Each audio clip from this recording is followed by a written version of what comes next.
Hey guys, Matt here. Today's video is going to be about behind the scenes Dune. I'm just going to basically read through the article like I always do and just put my opinions forward on what I think is going to be good or bad about these updates. Usually, in all honesty, RuneScape's updates have been pretty good lately. You read through the behind the scenes and you're looking like you've been excited for the updates of the month. Or I know I have. Since I don't know, since the beginning of this year, since like January, the months have been pretty good. They've had at least one really good thing that has been a good addition to the game. Anyway, I'll read through this. Fish Flingers improvements and bigger fish, members only. In August 2011, we revamped the Temple Trekking minigame, and we were really pleased with the results. This month, we bring you the Fish Flingers rework.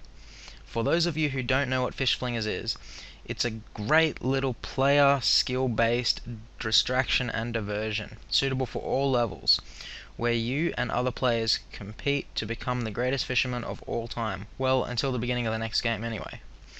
The rework's first job will be to dramatically increase accessibility so it's easier to get to Fish Flingers games between bouts of normal fishing. Not only will the start points be permanent additions to the map, but we'll add more of them to popular fishing areas throughout the game.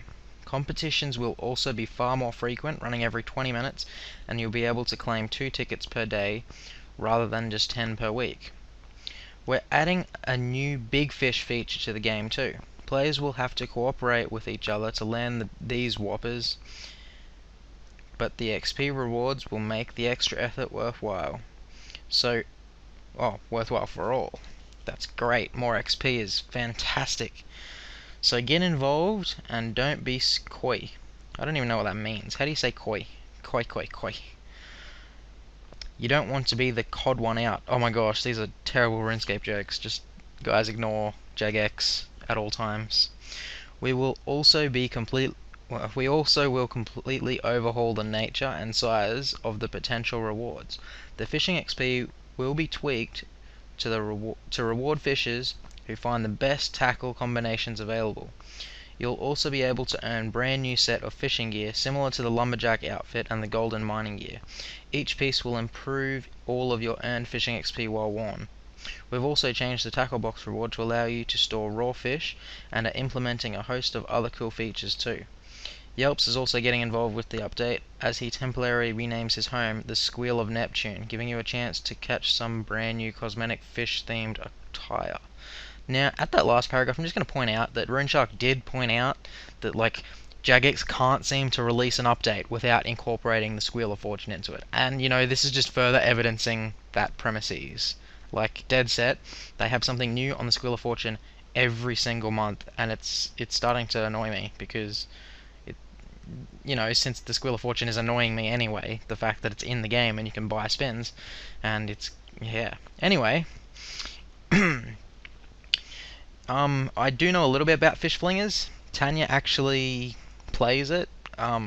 It's about every 90 minutes now, every hour and a half you can do it for 10 minutes, and you just get some, I don't know, 20 raw swordfish or something, depending on your fishing level, and you get some XP, and you just set up your tackle and stuff so that it's the optimum one and you get the biggest fish each time, and then you just sit there and AFK and flick fish into this barrel, and it looks pretty cool, but it's pretty AFK, and the rewards aren't that fantastic. But Jagex said that these are going to be updated. There's going to be a tackle box that holds raw fish, so that might reduce banking. It might be good for rocktail fishing or whatever else, I don't know, but it sounds good. And there'll be closer together games, and hopefully the XP will make it worth it. So you're just sitting there regular fishing, but then every 20 minutes you can just join one of these games for 5-10 minutes, however long it takes, and just get that bonus fishing XP. So it might add 10k per hour or something to the overall fishing XP you gain doing whatever. And if you want to pay attention to the game, you can, and you get more XP, which is always good, rather than just AFKing rocktails 50k an hour forever. So this could be good, could be bad. It's actually a fairly new distraction and diversion, but it wasn't very popular at all, so that's why they're just fixing it up, which is good. Just like the Flash Powder Factory, as soon as Simon and James went to see Jagex in person, they talked to Modmark about how the Rogue's Den was updated to Flash Powder Factory because it had no one was doing Rogue's Den, and now no one was doing Flash Powder Factory because they nerfed the XP rate, so they upgraded by 10%, but it's still terrible. But you know, they're doing an effort to make all the distraction and diversions and stuff like that valuable. Anyway, let's move on to the next article. The Crucible.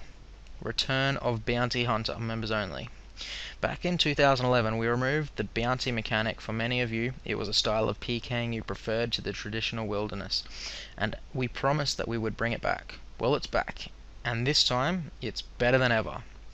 The Crucible is a giant arena that players over level 60 combat can enter to do battle with the like-minded opponents. Once inside, you'll be assigned another player as your target, resulting in some of the most dangerous, vicious, potentially rewarding combat available. In the game, if you're successful in your assignment, then you'll be given a grace period where you can't be attacked, allowing you to run away from the action, bank your loot, and then leap back into the fray.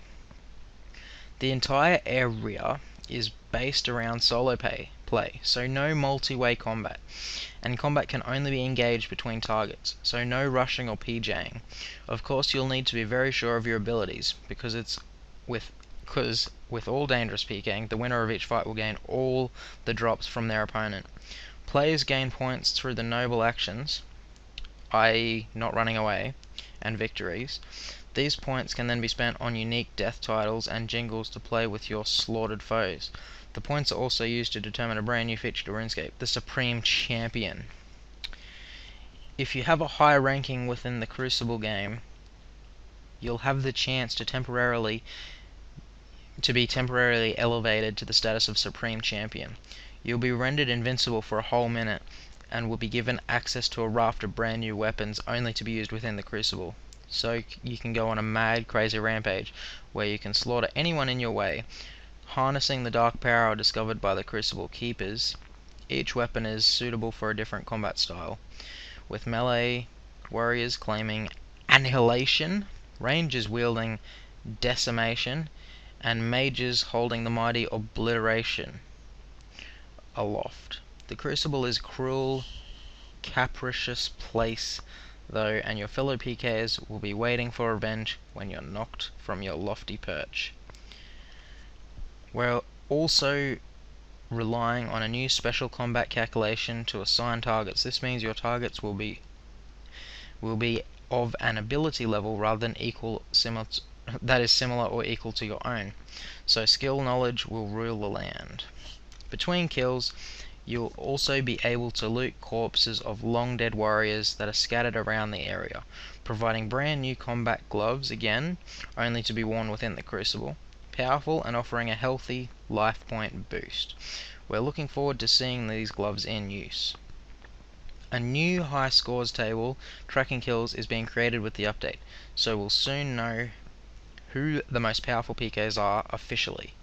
Now, a couple of things I picked up from that is that the winner of each fight will gain all the items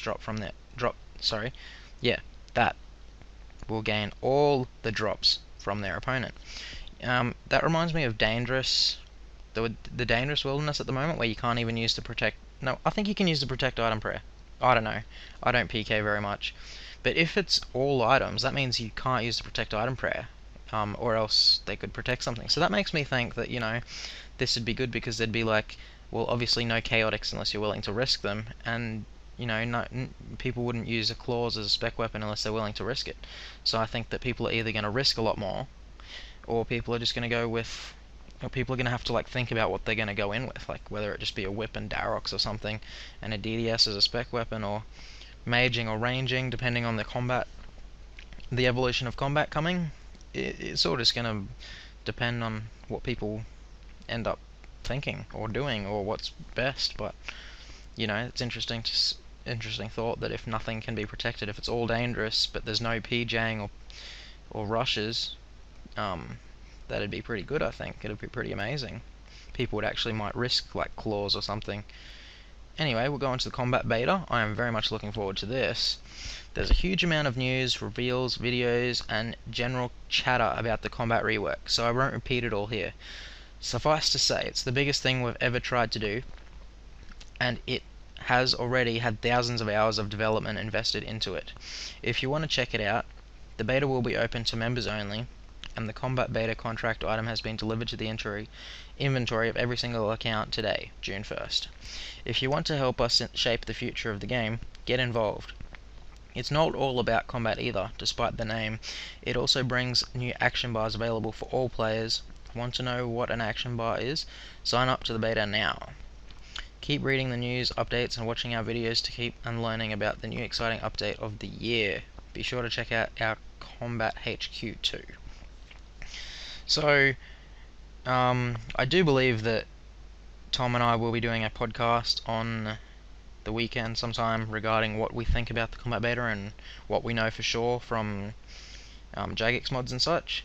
And I'm sure we'll all know a lot more when the beta actually goes live. But I might leave that it for today, guys. Hope you enjoyed listening to Behind the Scenes June, and I'll see you guys for another video next time. Bye.